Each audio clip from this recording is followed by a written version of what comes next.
Assalamualaikum warahmatullahi wabarakatuh. Perkenalkan, saya Suci Iftianiati, salah satu mahasiswi dari Prodi Pendidikan Agama Islam, Fakultas Tarbiyah dan Keguruan, Universitas Islam Negeri Sultan Toha Syaifuddin Jambi. Baiklah, kali ini saya akan membuat video untuk memenuhi tugas ujian tengah semester, yaitu pada mata kuliah pendalaman materi SKI di madrasah. Baiklah, di sini saya akan menjelaskan mengenai suatu materi yang berjudul langkah atau strategi dakwah Nabi Muhammad SAW pada saat di Madinah. Baiklah, di sini nanti saya akan menjelaskan beberapa langkah atau strategi Nabi Muhammad SAW pada saat dakwah di Madinah. Baiklah, langsung saja.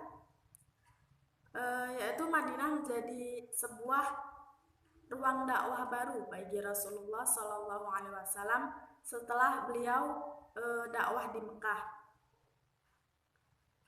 Berawal dari respon orang-orang Yastrib Madinah yang datang ke Mekah pada bulan haji, atau yang kemudian dikenal dengan Perjanjian Aqobah.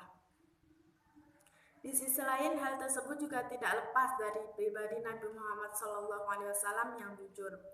Keberhasilan dakwah Rasulullah SAW pada waktu itu bisa dilihat dari orang-orang Yastrib, baik ketika Perjanjian Aqobah 1 maupun Perjanjian Aqobah 2. Nah, di mana mereka mau mengubah sikap dan perilaku mereka, bahkan bersedia menjadi pelindung Rasulullah SAW. Kemudian, karena pada hakikatnya dakwah merupakan suatu media atau sarana seorang dai untuk mengubah masyarakat dari negatif menjadi positif, atau yaitu mengubah dari yang tertinggal menjadi lebih maju. Baik, di sini langkah atau strategi Rasulullah SAW yaitu untuk membentuk atau membangun sebuah masyarakat baru di Yastrib, yaitu dengan ragam suku dan kultur masyarakat yang ada di sana. Yakni langkah-langkah Rasulullah diantaranya, yang pertama yaitu membangun masjid, yang kedua mempersaudarakan kaum muslim, yang ketiga membangun peranata sosial, dan yang terakhir mengadakan perjanjian dengan masyarakat Yahudi di Madinah. Baiklah, di sini saya akan menjelaskan langkah atau strategi tersebut satu persatu. Yang pertama yaitu Rasulullah mengambil langkah atau strategi untuk membangun masyarakat baru di Yastrib, yaitu membangun masjid. Baiklah, langkah ini diambil oleh Rasulullah sebagai langkah yang pertama, yaitu masjid dibangun di atas tanah milik kedua anak yatim, yaitu Sahl dan Suhail. Tanah tersebut dibeli oleh Nabi untuk pembangunan masjid dan juga untuk tempat tinggal. Masjid memiliki multifungsi, antaranya sebagai tempat melaksanakan ibadah sholat, itu pasti ya. Kemudian setiap muslim semestinya selalu terkait dengan masjid.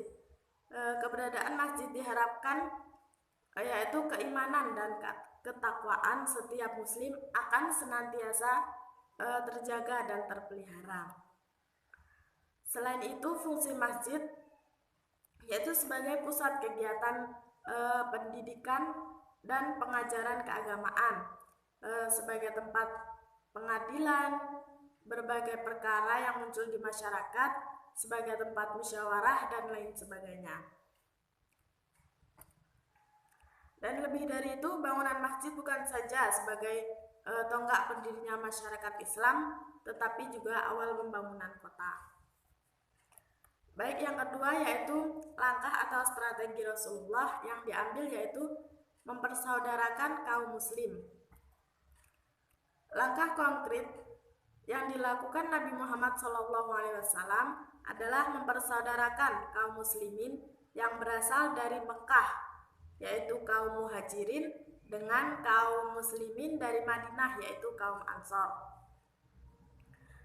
Dengan persaudaraan tersebut, Nabi Muhammad SAW telah menciptakan suatu persaudaraan baru, yaitu persaudaraan berdasarkan iman atau agama yang menggantikan persaudaraan yang berdasarkan darah.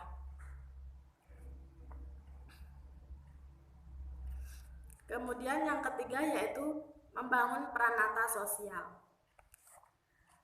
Baiklah, setelah berhasil Nabi Muhammad SAW setelah berhasil mengikat masyarakat Madinah yang beragam tersebut dalam satu ikatan dengan piagam Madinah, kemudian Rasulullah SAW membangun peranata sosial dan pemerintahan yang juga termaktub dalam piagam Madinah, sehingga ketika Rasulullah SAW berdakwah di Madinah, beliau bukan hanya sebagai penyampai risalah wahyu dari Allah Subhanahu wa taala, tetapi juga sebagai pemimpin negara. Sebagaimana diungkapkan oleh Bernard Lewis dalam The Middle Ages, bahwa Rasulullah SAW di Madinah juga sebagai seorang penguasa yang menjalankan kekuasaan politik dan militer sekaligus pemimpin keagamaan.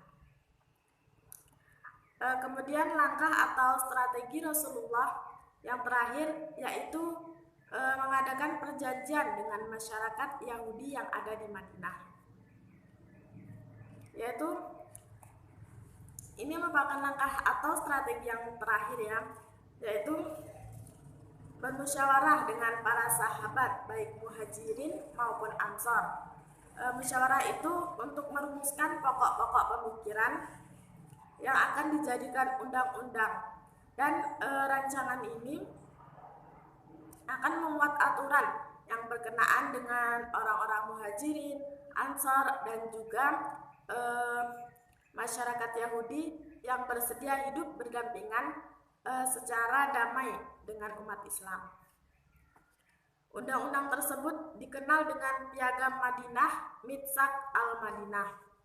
Piagam tersebut merupakan sebuah bukti bagaimana Islam mengayomi semua umat manusia termasuk non-muslim, karena Islam memang rahmatan lil alamin. Dan piagam tersebut membuat posisi Nabi Muhammad SAW semakin tinggi dan dihormati semua lapisan masyarakat. Jika ada persoalan yang tidak dapat diselesaikan lewat musyawarah, maka persoalan tersebut diserahkan kepada keadilan dan kebijaksanaan Nabi. Kondisi tersebut menunjukkan beliau menjadi pemimpin tertinggi di Madinah dan berhak membuat pengaturan baik untuk kepentingan sosial maupun kepentingan negara. Namun beberapa suku dari kaum Yahudi menerima dengan baik piagam tersebut, tetapi ada juga beberapa dari kaum Yahudi tersebut yang menolak di antara yang menerima perjanjian tersebut. Baiklah, mungkin hanya itu yang dapat saya sampaikan atau saya jelaskan mengenai materi langkah dan strategi Rasulullah dalam saat dakwah di Madinah. Kurang dan lebihnya saya mohon maaf. Wassalamualaikum warahmatullahi wabarakatuh.